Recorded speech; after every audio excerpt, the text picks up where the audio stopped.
Good evening. My name is Chris Ballack, and you're listening to Lucid Learning, a show geared towards listening to podcasts while you're trying to sleep. I'll be taking a deep dive into the great resource that we all love, Wikipedia, starting with a topic I'm personally interested in, and going down the rabbit hole of Wikipedia article hyperlinks. And because of the way that Wikipedia works, this podcast is going to cover a wide range of topics. We may start with largemouth bass fishing. By the end of the episode, we're reading about the fall of Rome. If you'd like to send a topic in that you'd like me to start with, you can email me at lucidlearningpodcast@gmail.com. You can also find all of these episodes on YouTube. I understand that some podcast apps may have ads that are a lot louder than the podcast you're listening to. So I encourage you to subscribe to my YouTube channel titled Lucid Learning Podcast. I also encourage you to enable dark theme on YouTube if you're using this podcast for its intended purpose of helping you fall asleep. And for anyone that doesn't know, dark theme basically just does exactly what it sounds like. Makes the YouTube app or the browser dark, so there's not as much light coming off of it. Also, I think the idea of reviews on this podcast saying that this podcast is so boring, 5 stars, is hilarious. So please give feedback, not only because it's hilarious, but also let me know what I can improve upon. So just a forewarning, this podcast is boring, and it's supposed to be. It's on purpose. So I thought today I will just click random article on Wikipedia and just see where it brings me. And it's brought me to Ralston Crawford. Ralston Crawford was an American abstract painter, lithographer, and photographer. He was born in 1906 and he died April 27, 1978. He was born in Canada and he spent his childhood in Buffalo, New York. He studied art beginning in 1927 in California at the Otis Art Institute.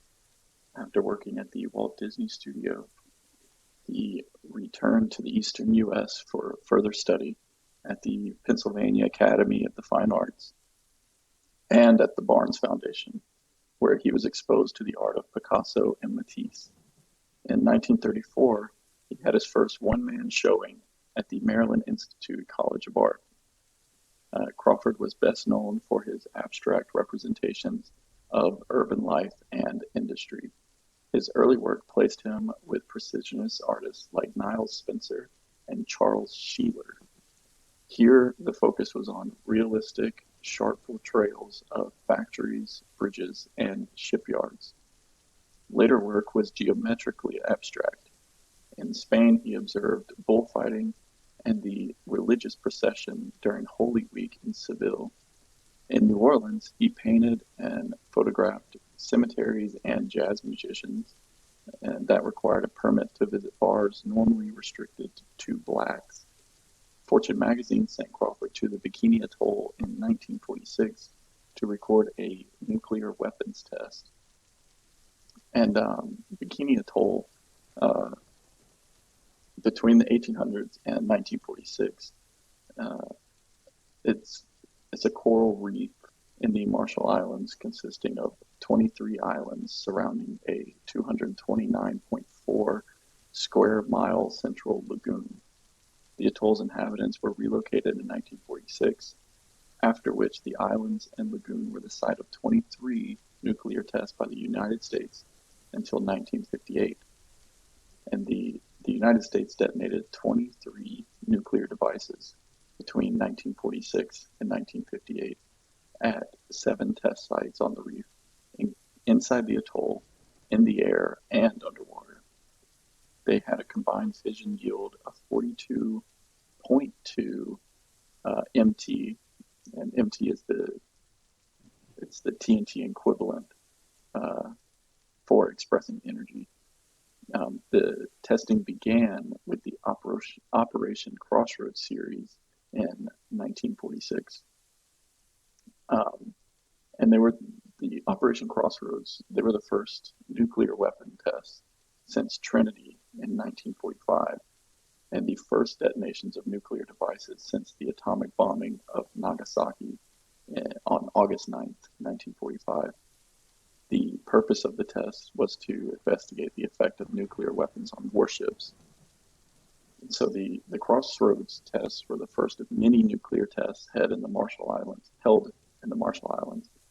and the first to be publicly announced beforehand and observed by an invited audience, including a large press corps. They were conducted by the Joint Army/Navy Task Force 1, headed by Vice Admiral William H.P. Blandy, rather than by the Manhattan Project, which had developed nuclear weapons during World War II. And the Manhattan Project was a research and development undertaking that produced the first nuclear weapons. It was led by the United States with the support of the UK and Canada. From 1942 to 1946, the project was under the direction of Major General Leslie Groves of the U.S. Army Corps of Engineers. Nuclear physicist Robert Oppenheimer was the director of the Los Alamos laboratory that designed the actual bombs. The Army component of the project was designated the Manhattan District. Manhattan gradually superseded the official code name, development of substitute materials for the entire project. Along the way, the project absorbed its earlier British counterparts' tube alloys. The Manhattan Project began modestly in 1939, but grew to employ more than 130,000 people and cost nearly $2 billion, or in today's, that would be $23 billion. Over 90% of the cost was for building factories and to produce fissile material, with less than 10% for development and production of the weapons. Research and production took place at more than 30 sites across the United States, the United Kingdom, and Canada. And so two types of atomic bombs were developed concurrently during the war: a relatively simple gun-type fission weapon and a more complex implosion-type nuclear weapon. The Thin Man gun-type design proved impractical to use with plutonium, and therefore a simpler gun type called Little Boy was developed that used uranium-35, an isotope that makes up only 0.7% of natural uranium. So chemically identical to the most common isotope, uranium-238, and with almost the same mass, it proved difficult to separate the two. 3 methods were employed for uranium enrichment: electromagnetic, gaseous, and thermal. Most of this work was performed at the Clinton Engineer Works at Oak Ridge, Tennessee. So as far as the feasibility of it, there was the proposals. So the S1 committee held its meeting on 18 December 1941, quoted, "pervaded by an atmosphere of enthusiasm and urgency in the wake of the attack on Pearl Harbor and the subsequent United States declaration of war upon Japan, and then on Germany. Work was proceeding on 3 different techniques for isotope separation to separate uranium-235 from the more abundant uranium-238.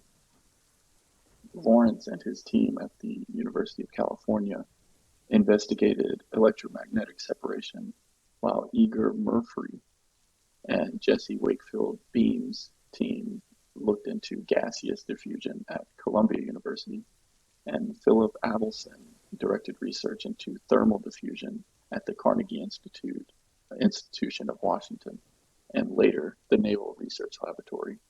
Murphy was also the head of an unsuccessful separation project using gas centrifuges.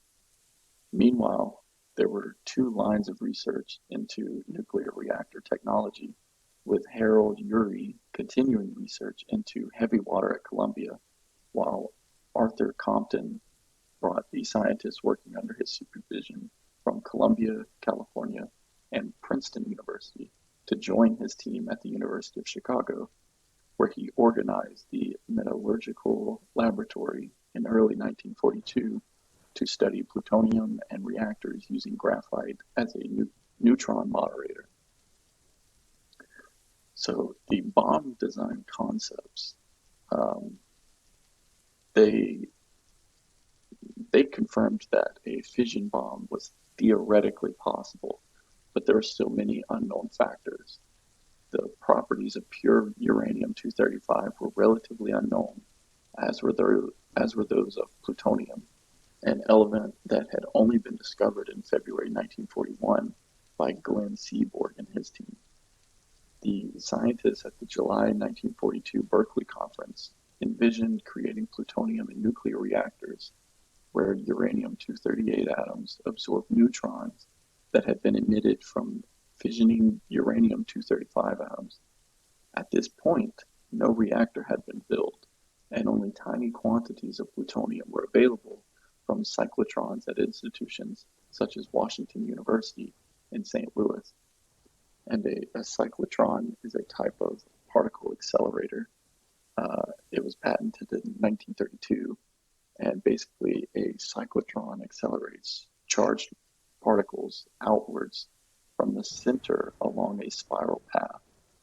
The particles are held to a spiral trajectory by a static magnetic field and accelerated by a rapidly varying electric field. Lawrence was awarded the 1939 Nobel Prize in Physics for this invention. And until the 1950s, cyclotrons were the most powerful particle accelerated technology, and then they were superseded by the synchrotron and are still used to produce particle beams in physics and nuclear medicine.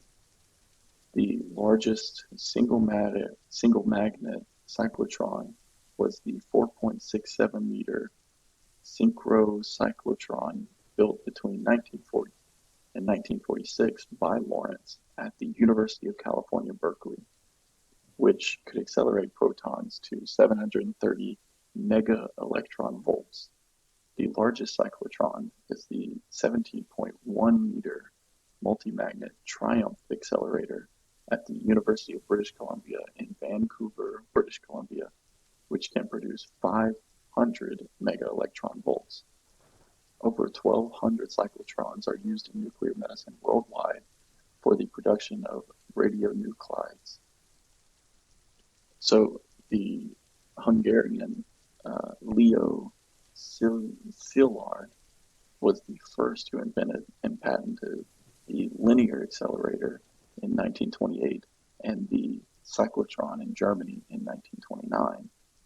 The first American cyclotron was developed and patented by Ernest Lawrence. He used large electromagnets recycled from obsolete pulse and arc radio transmitters provided by the Federal Telegraph Company. A graduate student, M. Stanley Livingston, did much of the work of translating the idea into working hardware. Lawrence read an article about the concept of a drift-tube LINAC by Rolf Widrow, who had also been working along similar lines with a Betatron concept. The first European cyclotron was constructed in Leningrad in the physics department of the Radium Institute. This Leningrad instrument was first proposed in 1932 by George Gamow and Lev Misovsky and was installed and became operative by 1937. In Nazi Germany, a cyclotron was built in Heidelberg under the supervision of Walter Bothe and Wolfgang Gintner, with the support from the Heereswaffenamt, and became operative in 1943.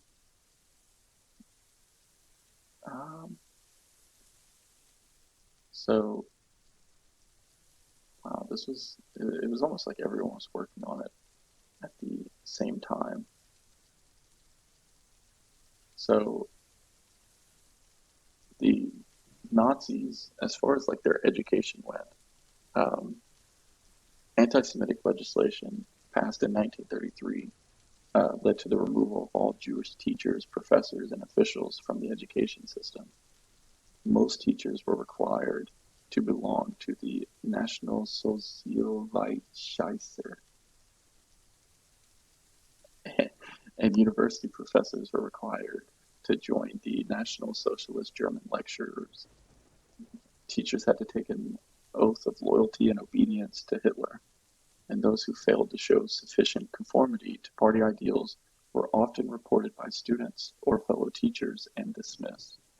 Lack of funding for salaries led to many teachers leaving the profession.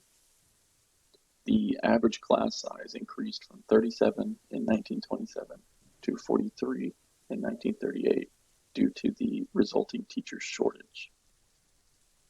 Frequent and often contradictory directives were issued by Interior Minister Wilhelm Frick, Bernard Rust of the Reich Ministry of Science, Education, and Culture, and other agencies regarding content of lessons and acceptable textbooks for use in primary and secondary schools. Books deemed unacceptable to the regime were removed from school libraries. Indoctrination in National Socialist thought, institutes of education for secondary education. Detailed National Socialist indoctrination of future holders of elite military rank was undertaken at order castles. Primary and secondary education focused on racial biology, population policy, culture, geography, and physical fitness. The curriculum in most subjects, including biology, geography, and even arithmetic, was altered to change the focus to race. Military education became the central component of physical education, and education in physics was oriented toward subjects with military applications, such as ballistics and aerodynamics. Students were required to watch all films prepared by the school division of the Reich Ministry of Public Enlightenment and Propaganda. At universities, appointments to top posts were the subject of power struggles between the education ministry, the university boards, and the National Socialist German Students' League. In spite of pressure from the League and various government ministries, most university professors did not make changes to their lectures or syllabus during the Nazi period. This was especially true of universities located in predominantly Catholic regions. Enrollment at German universities declined from 104,000 students in 1931 to only 41,000 in 1939, but enrollment in medical schools rose sharply as Jewish doctors had been forced to leave the profession. So medical graduates had very good job prospects. From 1934, university students were required to attend frequent and time-consuming military training sessions run by the SA. First-year students also had to serve 6 months in a labor camp for the Reich Labor Service. An additional 10-week service were required of second-year students. And the Reich Labor Service was a major organization established in Nazi Germany as an agency to help mitigate the effects of unemployment on the German economy, militarize the workforce, and to indoctrinate it with Nazi ideology. It was the official state labor service divided into separate sections for men and women. From June 1935 onward, men aged between 18 and 25 may have served 6 months before their military service. During World War II, compulsory service also included young women, and the RAD developed to an auxiliary formation which provided support for the Wehrmacht armed forces. So, auxiliary forces with the status of Wehrmannmachtgefolgt, while not a part of the armed forces themselves, provided such vital support that they were given protection by the Geneva Convention. Some, including the RAD, were militarized. Just prior to the outbreak of World War II, nearly all the RAD extant RAD Abteilung units were either incorporated into the Heers, Bautruppen, or construction troops as an expedient to rapidly increase their numbers, or else in a few cases transferred to the Luftwaffe to form the basis of new wartime construction units for that service. And that's like I guess kind of like their Air Force, the Luftwaffe. So that's what they were constructing. and new units were quickly formed to replace them. During the early war, Norwegian and Western campaigns, hundreds of RAD units were engaged in supplying frontline troops with food and ammunition, repairing damaged roads, and constructing and repairing airstrips. Throughout the course of the war, the RAD were involved in many projects. The RAD units constructed coastal fortifications, um, like the Atlantic Wall. They laid minefields, they manned fortifications, and even helped guard vital locations and prisoners. The role of the RAD was not limited to combat support functions. Hundreds of RAD units received training as anti-aircraft units and were deployed as RAD flak batteries. Several RAD units also performed combat on the Eastern Front as infantry.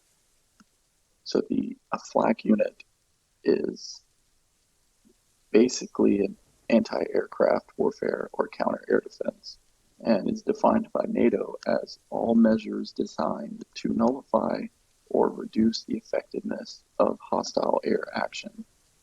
They include surface-based, subsurface, and air-based weapon systems, associated sensor systems, command and control arrangements, and passive measures.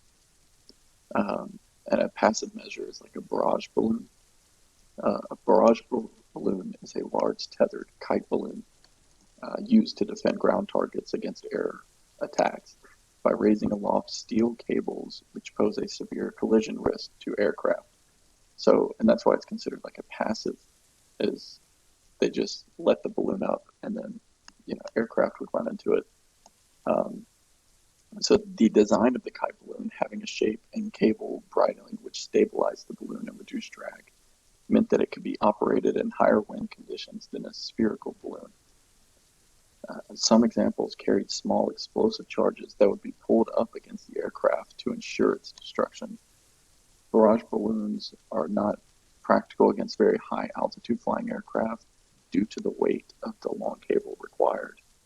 So during the Second World War, in 1938, the British Balloon Command, they had a whole command for this, was established to protect cities and key targets such as industrial areas, ports, and harbors.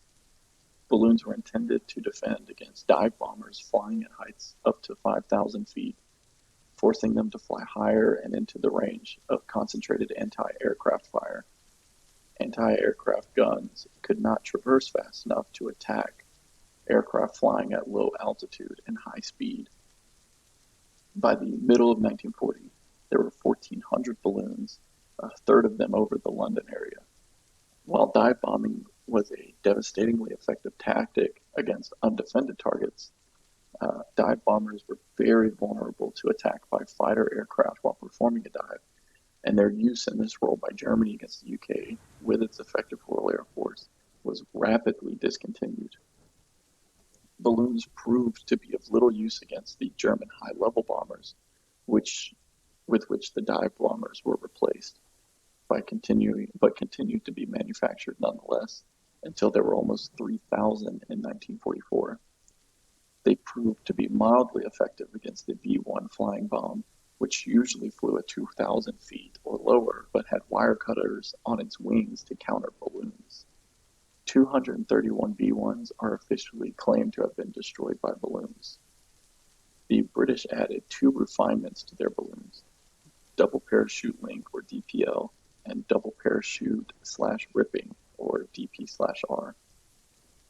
The former was triggered by the shock of an enemy bomber snagging the cable, causing that section of cable to be explosively released, complete with parachutes at either end. The combined weight and drag would bring the aircraft down. The latter, or the double parachute/ripping, was intended to render the balloon safe if it broke free accidentally. The heavy mooring cable would separate the balloon and fall to the ground under a parachute.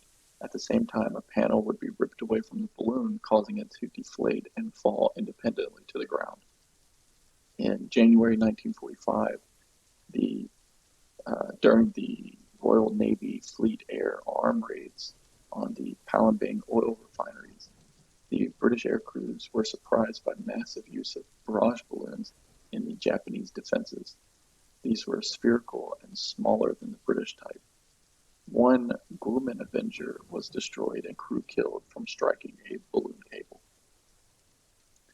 In 1942, Canadian and American forces began joint operations to protect the sensitive locks and shipping channel at Sault Ste. Marie along their common border among the Great Lakes against possible air attack. During severe storms in August and October 1942, some barrage balloons broke loose and the trailing cables short-circuited power lines, causing some localized disruption to mining and manufacturing. In particular, metals production was disrupted. Canadian military historical records indicate that one of the more serious incidents, known as the October incident, caused an estimated loss of 400 tons of steel and 10 tons of ferroalloys. The winter weather also apparently played a part. So after the war, some surplus barrage balloons were used as tethered shot balloons for nuclear weapons tests throughout most of the period when nuclear weapons were tested in the atmosphere. The weapon or shot was carried to the required altitude slung underneath the barrage balloon, allowing test shots in controlled conditions at much higher altitudes than test towers. Several of the tests in the Operation Plum Bob series were lifted to altitude using barrage balloons.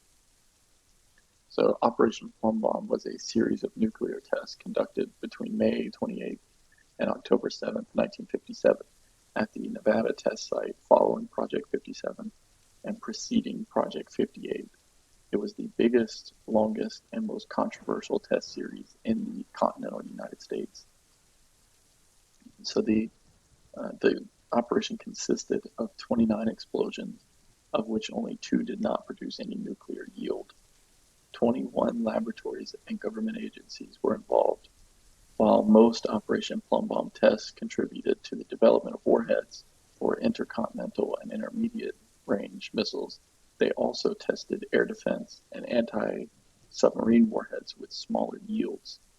They included 43 military effects tests on civil and military structures, radiation and biomedical studies, and aircraft structural tests. Operation Plum Bob had the tallest tower test to date in the U.S. nuclear testing program, as well as high-altitude balloon tests.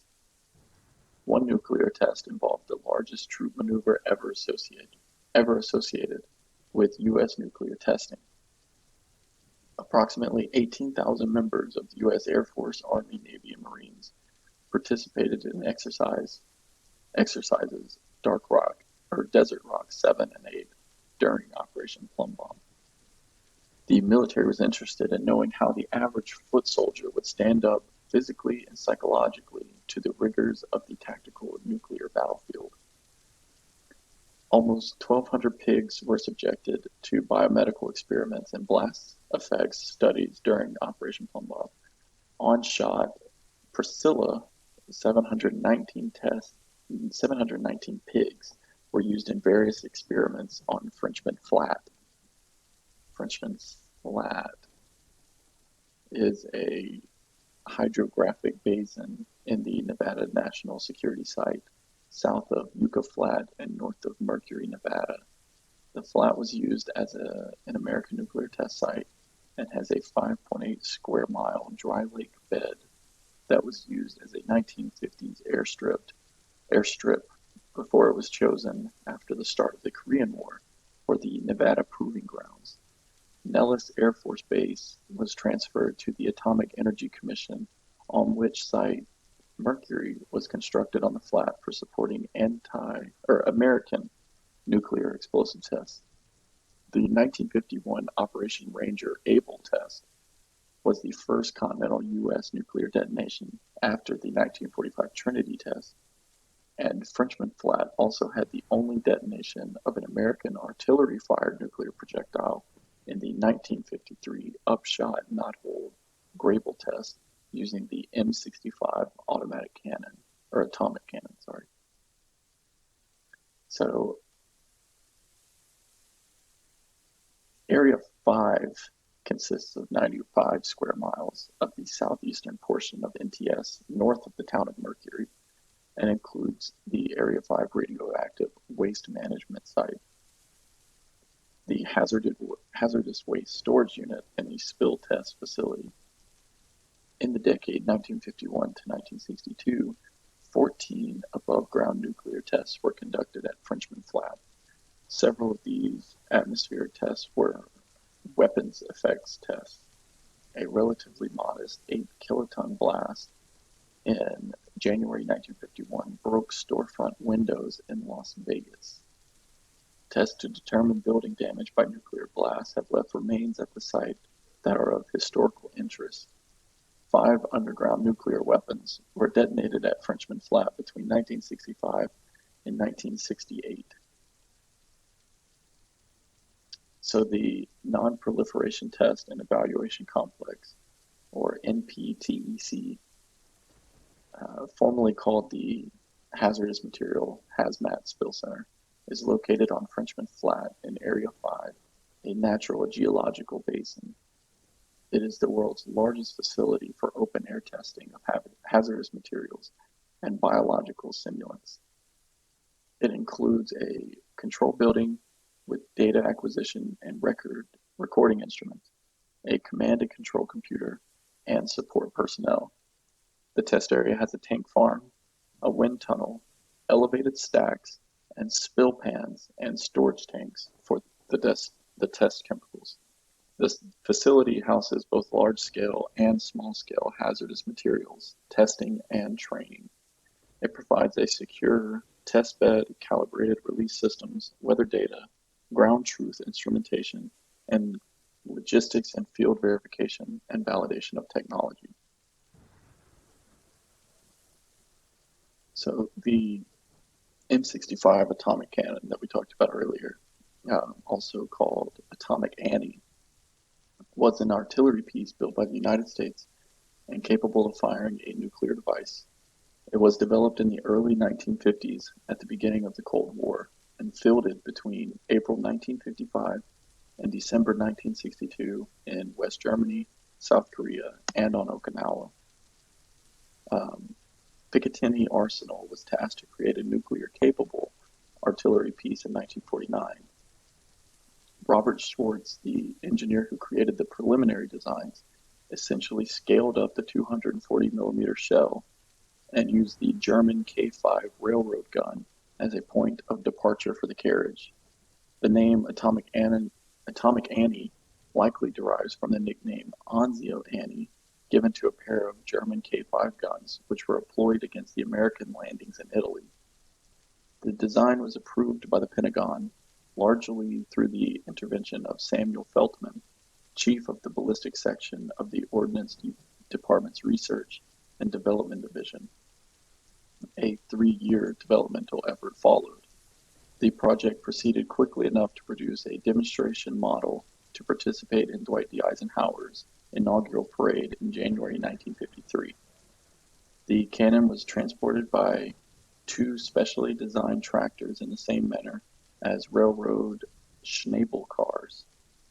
Both tractors were capable of independent steering in the manner of some extra-long fire trucks. Each of the tractors was rated at 375 horsepower, and the somewhat awkward combination could achieve speeds of 35 miles per hour and negotiate right-angle turns on 28-foot wide paved or packed roads. The artillery piece could be unlimbered in 12 minutes, then returned to traveling configuration in another 15 minutes. The gun was deployed by lowering it from the tractors onto leveled ground. The whole gun assembly was balanced on a ball and socket joint so that it could be swung around the foot plate. The traverse was limited by a curved track placed under the rear of the gun.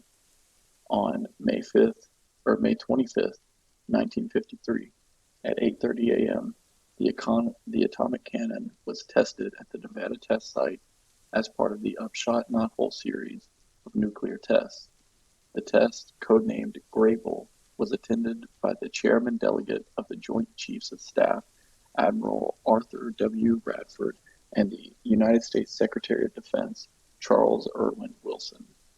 It resulted in the successful detonation of a 15-kiloton shell, or a W-9 warhead, at a range of 7 miles. This was the first and only nuclear shell to be fired from a cannon.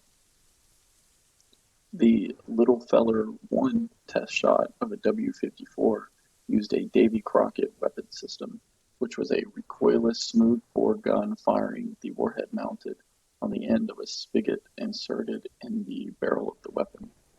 So a Davy Crockett weapon system was recoilless, so it had no recoil for firing the M388 nuclear projectile that was deployed during the Cold War. It was one of the smallest nuclear weapon systems ever built, with a yield between 10 and 20 tons TNT equivalent.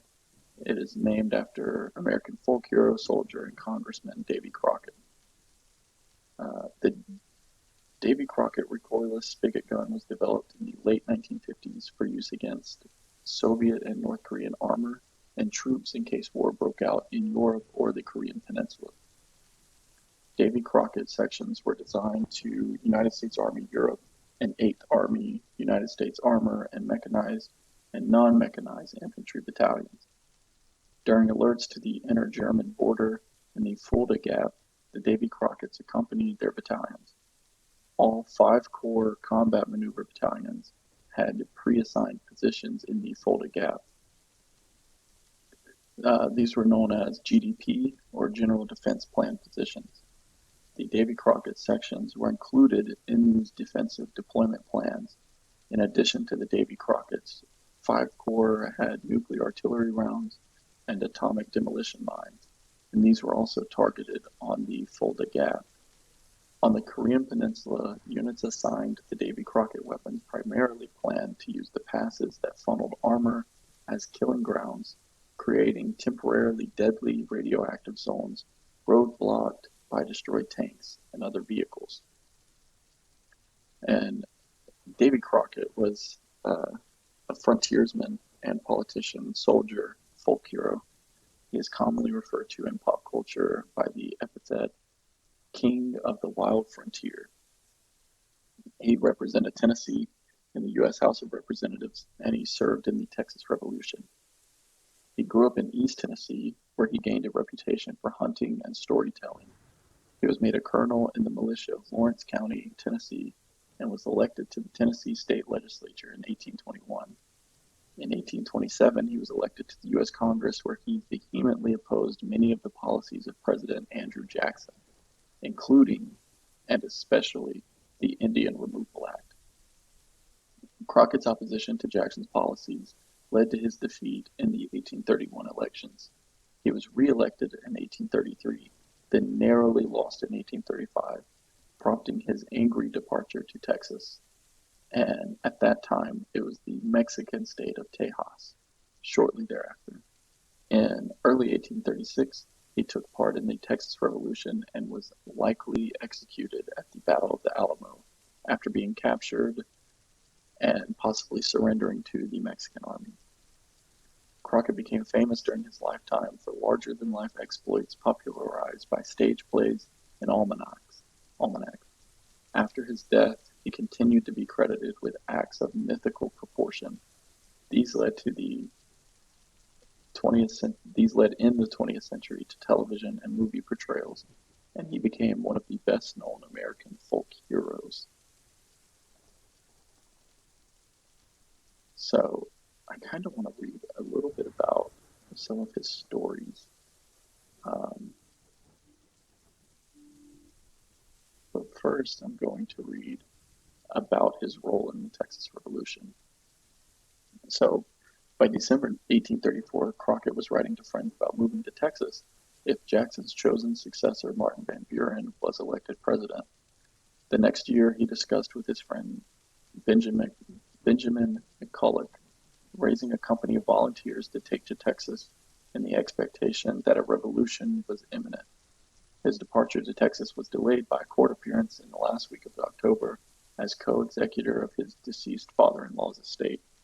He finally left his home near Rutherford in West Tennessee with 3 other men on November 1st, 1835, to explore Texas.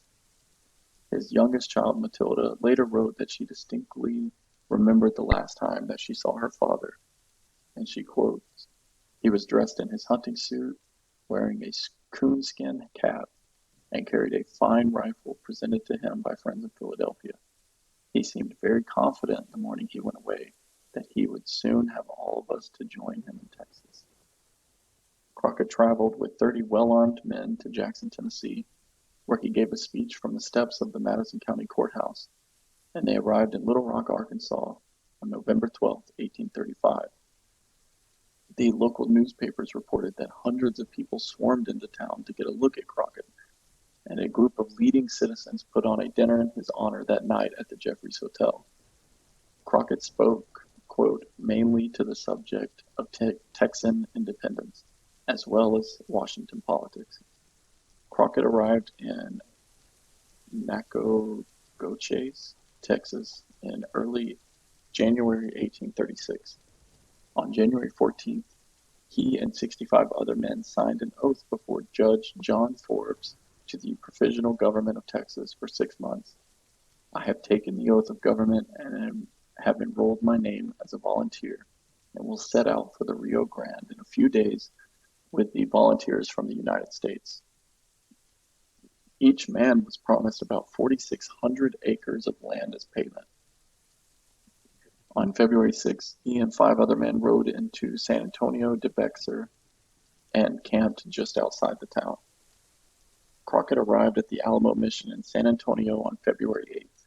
A Mexican army arrived on February 23rd, led by General Antonio Lopez de Santa Anna, surprising the men garrisoned in the Alamo, and the Mexican soldiers immediately initiated a siege. Santa Anna ordered his artillery to keep up a near constant bombardment. The guns moved closer to the Alamo each day, increasing their effectiveness. On February 25th, 200 to 300 Mexican soldiers crossed the San Antonio River and took cover in abandoned shacks approximately 90 to 100 yards from the Alamo walls. The soldiers intended to use the huts as cover to establish another artillery position, although many Texians assumed that they actually were launching an assault on the fort. Several men volunteered to burn the huts. To provide cover, the Alamo cannons fired grape shot at the Mexican soldiers, and Crockett and his men fired rifles, while other defenders reloaded extra weapons for them to use in maintaining a steady fire. The battle was over within 90 minutes, and the Mexican soldiers retreated. There were limited stores of powder and shot inside the Alamo, and Alamo commander William Barrett Travis ordered the artillery to stop returning fire on February 26 so as to conserve precious ammunition. Crockett and his men were encouraged to keep shooting, as they were unusually effective. As the siege progressed, Travis sent many messages asking for reinforcement. Several messengers were sent to James Fannin, who commanded the group of Texan soldiers at Presidio La Bahia in Goliad, Texas. Fannin decided that it was too risky to reinforce the Alamo, although historian Thomas Ricks Lindley concludes that up to 50 of Fannin's men left his command to go to Bexar. These men would have reached Cibolo Creek on the afternoon of March 3rd, 35 miles from the Alamo, where they joined another group of men who planned to join the garrison. There was a skirmish between Mexican and Texan troops that same night outside the Alamo. Historian Walter Lord speculates that the Texans were creating a diversion to allow their courier, John Smith, to evade Mexican pickets. However, Alamo survivor Susanna Dickinson said in 1876 that Travis sent out 3 men shortly after dark on March 3rd, probably a response to the arrival of Mexican reinforcements. The 3 men, including Crockett, were sent to find Fannin. Lindley states that Crockett and one of the other men found the force of Texans waiting along the Cibolo Creek just before midnight. They had advanced to within 20 miles of the Alamo, just before daylight on March 4th, part of the Texan force managed to break through the Mexican lines and enter the Alamo. A second group was driven across the prairie by Mexican cavalry. The siege ended on March 6th, when the Mexican army attacked just before dawn while the defenders were sleeping. The daily artillery bombardment had been suspended, perhaps a ploy to encourage the natural human reaction to a cessation of constant strain. But the garrison awakened and the final fight began. Most of the non-combatants gathered in the church's sacristy for safety. According to Dickinson, Crockett paused briefly in the chapel to say a prayer before running to his post.